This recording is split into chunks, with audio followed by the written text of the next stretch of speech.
And so this is one policy, this is one issue that should be able to bring us all together, because we all want accurate and accurate elections. That's what we all want. That's our goal. This past August, the High Turnout Wide Margins team headed to Indianapolis for the National Conference of State Legislatures Legislative Summit, which brings together lawmakers from all over the country. Hosts Brianna, Lennon, and Eric Fay did a live taping at the event where, for the first time, they spoke with state legislators. They spoke about how state legislators and local election administrators can work together to foster trust and confidence in American elections. Let's do it. All right. Eric and I are sharing a mic, so we have to move it back and forth. But we're really excited. Thank you to NCSL for this opportunity. We will start like we do in all of our episodes and just move right into questions. So welcome to another exciting episode of High Turnout Wide Margins. My name is Brianna Lennon. I'm the county clerk for Boone County, Missouri. And with me is my co-host, Eric Fay, Director of Elections in St. Louis County. And today we're really excited to talk to two legislators with elections experience that can help us kind of dive into the relationships between election officials and policymakers. Great. Thanks, Brianna and Eric. It's great to be here. My name is Ruth Hardy. I'm a state senator from Vermont. I represent the Addison district, which is right along Lake Champlain, beautiful farm country. And I come from the town of Middlebury, which is where Middlebury College is. And I chair the Government Operations Committee, which oversees elections policy, among other things. And I'm in my third session in the Senate.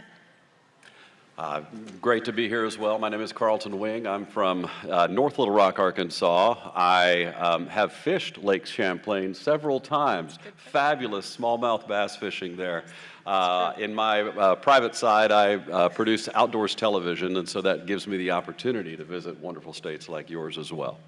All right. Well, for full disclosure, this is the first time I think we've interviewed legislators, because when Brianna and I formulated the idea for this podcast and everything, it was really a for us, by us thing for local election administrators. And we haven't even interviewed too many state level election officials either. It's really focused on that. And so both of you mentioned to me before the podcast that as you just mentioned, Senator, you serve on the committee, or you chair the committee actually, that has purview over elections in Vermont.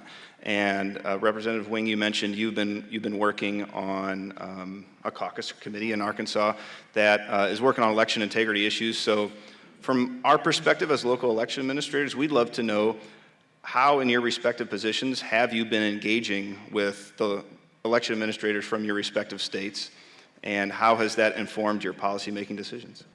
Shall I go first? Go ahead. Okay. So I think it's really important, first of all, to understand the Vermont context, because we are a tiny, tiny little state. Vermont has 626,000 people, so we're the size of a small city or a big town in many of your states.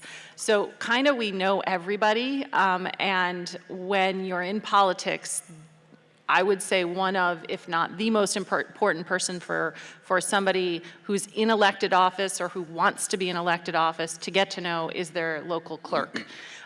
So I always go in and say hi to all my clerks. I represent 26 towns. That means I represent actually 25 clerks, because one town is actually not a town, it's a gore, which is a weird Vermont thing, and they don't have a clerk. They share a clerk with the actual town. So I know all 25 of my clerks. I know where all of their offices are, and I've visited with all of them. And in my job as a legislator doing legislation about elections, the first two people that I ever bring in to testify on elections bills are our Secretary of State's office, our Director of Elections, who's an excellent Director of Elections, and the chair of our Clerks Association. And I think it's safe to say that if they are not supportive of an elections bill, it's very unlikely that that bill would move out of committee. And the context of Arkansas is fairly unique in that we have 75 counties, and each county has 3 election commissioners. There's a process of determining which party has the 2 and which party has the 1, and that is with regards to our state constitutional officers. So in Arkansas, we have 3 election commissioners. The 2 are Republican, 1 as a Democrat in each of our 75 counties based on that formula of constitutional officers. But what's unique is there's only 3 of them per county. So they have to rely on the manpower supplied by the county clerk's offices to be able to perform their duties. However, at the end of the day, the people who sign off on that election that it was done correctly and these results are accurate are those 3 election commissioners. And so that was one of the things that we had to address 2 terms ago. This would have been in our January of 2021 term or session, was to address that relationship, because the responsibility had naturally shifted over to the group that had the most labor in doing this job. But the ultimate responsibility constitutionally were those 3 election commissioners. So we were able to streamline that, but that's something that's kind of unique to Arkansas. So how we work with them is we have put forth, just our committee has put forth 41 bills in the last 2 sessions, 2021 and 2023, to address election integrity. But we would not have been successful had we not talked extensively with not only the county clerks, but each of the election commissioners as well. I think one of the things that comes to mind for election officials, we spend a lot of time watching legislation and trying to figure out the most effective ways of bringing concerns to the ears of policymakers. Have there been, when alarm bells are going off for election authorities, how do you recommend that they get that information to you? Yeah, that's a great question. In Vermont, legislators are really accessible. There are 180 of us in our tiny state, and we all answer our email personally and our phone call. Literally, this is my office. So I think that all of my clerks know how to get a hold of me if they have concerns, or should know how to get a hold of me if they have concerns. And I really encourage them to do that. I reach out to them if we're doing a bill that I think they might be concerned about. And then the Clerks Association is very active in the State House and very well respected. So they can also reach out through the Clerks Association. I think the number 1 job of anybody in public service is to listen. And so we've got to be able to listen to what is being said from the people who have boots on the ground, who are on the front lines of this. But also, for anybody who has any concerns, one of the number 1 things that they need to do is develop that relationship with their elected representatives before a crisis happens. So that way there's a rapport there, there's a level of trust there. And so when an issue comes up, a lot of those filters that normally might say, well, maybe they're coming at it from this way or whatnot, and we don't exactly know where each other is coming from. That relationship is there, and it's built, and it's strong. So somebody can say, if there is an immediate concern, hey, we've got a problem, and it needs to be addressed right now. And you're going to be much more likely to be able to get the response that you need because you've developed that relationship prior to. So speaking of relationships, one common refrain I hear from other local election officials when I'm at national conferences and things like that are, they've just come out of their legislative session, and quite often there are new requirements for election officials, new job duties, new things they have to do. And I often hear from election officials, well, we have a good relationship with our legislators. We went to them, we explained what the issue was, but at the end of the day, the legislator thought, their party wanted this, or it was best, for their political base to do this, and the concerns of the election administrators were kind of overruled or overlooked. From your experience, should election administrators maybe stop being so Pollyannish about the process and just understand that legislators are there to be elected? They're political animals, and they should address election policy from that perspective, or should they try to keep it within the 4 corners of their official duties and what works best administratively? Ooh. I think I'll reject the notion that elected officials are there to be elected. We're here to serve the people. And so it's the people who we answer to. And so when they bring about concerns, we need to listen to those concerns. And so I think a good public servant is not just trying to get reelected. A good public servant is trying to do good policy for the people that they represent. And so what happens is, in these environments, especially from 2016 presidential election, 2020 presidential election, we have had both major parties with very vocal concerns about the integrity of whichever election. And so this is one policy, this is one issue that should be able to bring us all together, because we all want accurate elections. That's what we all want. That's our goal. I think one of the things you were asking was, should local election officials sort of throw in the towel about trying to make the argument for the best way to administer elections in a nonpartisan arena? And I don't think you should throw in the towel. I think local election officials should continue to talk about the most effective, accurate, efficient, fair, accessible, transparent, all those words that we love to talk about. I think you are the right on the front lines of elections, and it's really important that you speak to us about what works and what doesn't, and keep at it if we're not listening. Because you're right, our job is to listen, because I don't run the elections. I just make the policy about the elections. And when I sit down with my election officials and hear, oh, that's how that thing actually works in practice, it's really helpful. I think elections policy, unfortunately, gets really political really fast. And this was my first term chairing the Government Operations Committee. So I was actually surprised at how fast things got political. But I was really, really grateful for our clerks and our election administrators who were not making the political arguments. They were making the administrative arguments for how to run a really good election and keep it fair and accurate and transparent. Hi, I'm Brianna Lennon, County Clerk for Boone County, Missouri, and you are listening to High Turnout Wide Margins, a podcast where we explore local election administration. I have a question about the interplay between state and local election officials in your respective states. It's already been alluded to or talked about somewhat, but there are times in some states across the country, Missouri being one recently, where the County Clerks Association or the Association of local election officials does not agree with the chief state election official, whoever that might be, the Secretary of State or Lieutenant Governor in some cases. That never happens? Okay, all right.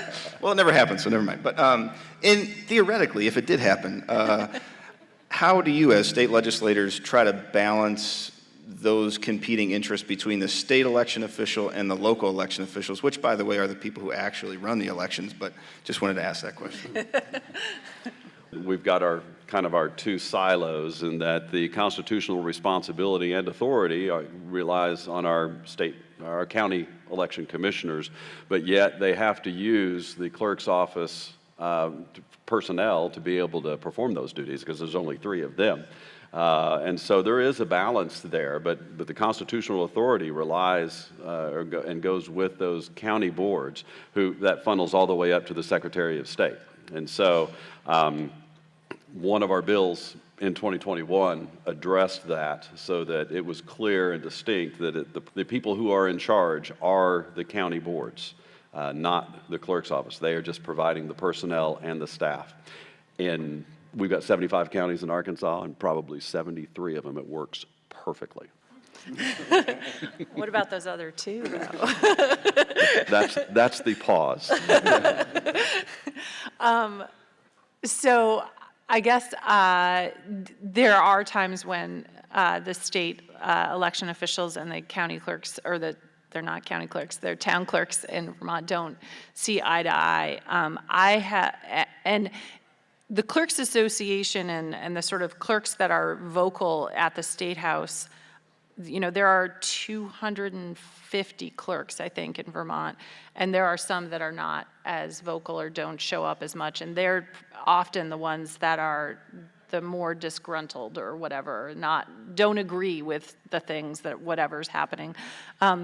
So it's hard for me to generalize, I think, but the Secretary of State's office has a clerk's advisory group that they work closely with to try to prevent that kind of disagreement. And I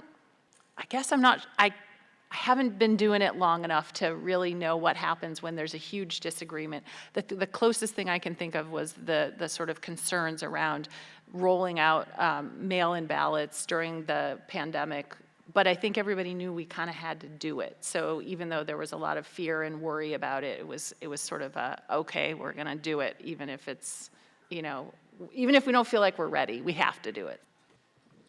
Hand counting of ballots, that's been an issue in our state legislature to some degree this past legislative session. So speaking of things in legislative sessions, I'd like to give you both an opportunity to talk about whenever your next legislative session begins, or perhaps you're in the middle of one now, I don't know, what are your personal legislative priorities in terms of elections, and what do you foresee being the hot election-related issues in your respective bodies? As you may have heard in the news, Vermont just experienced a bunch of flooding. Our entire state capitol was underwater, and the entire downtown, including our Secretary of State's office, were flooded, and they haven't yet been able to move back in. So, and I think 32 town offices were also flooded. So what's top of my mind right now is flood recovery, and that includes elections, administration, and flood recovery. So I've been talking to our election officials, both at the state and local level, about disaster planning and disaster recovery during elections. We just, I've mentioned COVID a bunch of times. That's a disaster of a different kind than a flood, but still, how do we make sure that our elections process is resilient to these types of things? So that isn't something that I've personally worked on yet, but that's top of mind for next session. And next year's a presidential election. 2024, we go into session in January. So I'm really reluctant to put forward changes to our election laws in an election year unless there's some really compelling reason why we need to. But we will probably continue some discussions for the longer term about some of the things that came up this past session and didn't end up passing, but ranked choice voting has been an issue that we've been discussing. Electronic ballot return for overseas voters been a thing we've discussed a lot.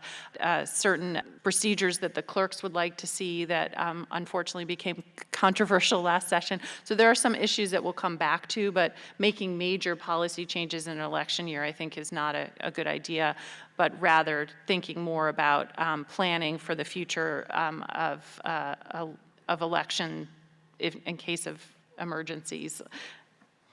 Make sure the people from Missouri in the room heard the point about not changing rules next year. So. Yeah, that's right. Can't change the rules of the game once the game's begun.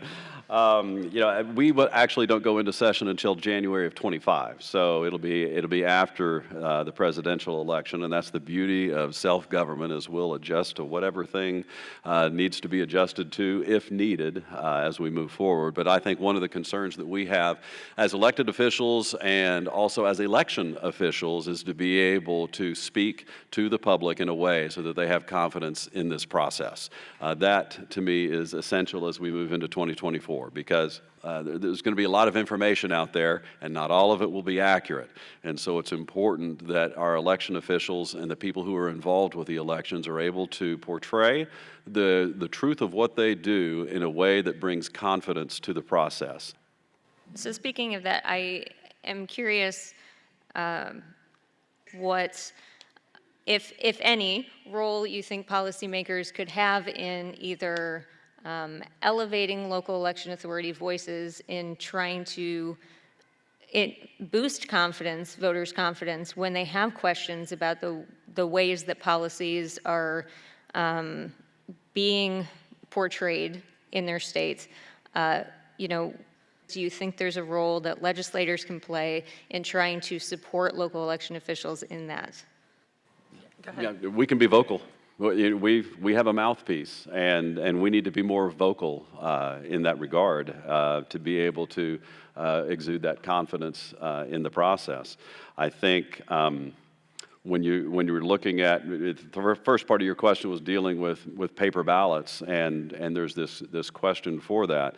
The number one reason why we would get an inaccurate result is not fraud; it's mistake. It's just human error. And so if you're going to go to hand-counted paper ballots, you are going to increase the potential greatly for human error to affect an outcome. And it's not by any partisanship or anything like that. It's just going to be a mistake. And that's what humans do. If you handed 1,000 ballots to the four of us right here and asked us to count, what are the odds that we're going to come up with the same number? And it's not just one ballot initiative, by the way. It's one piece of paper that might have 20 ballots on it.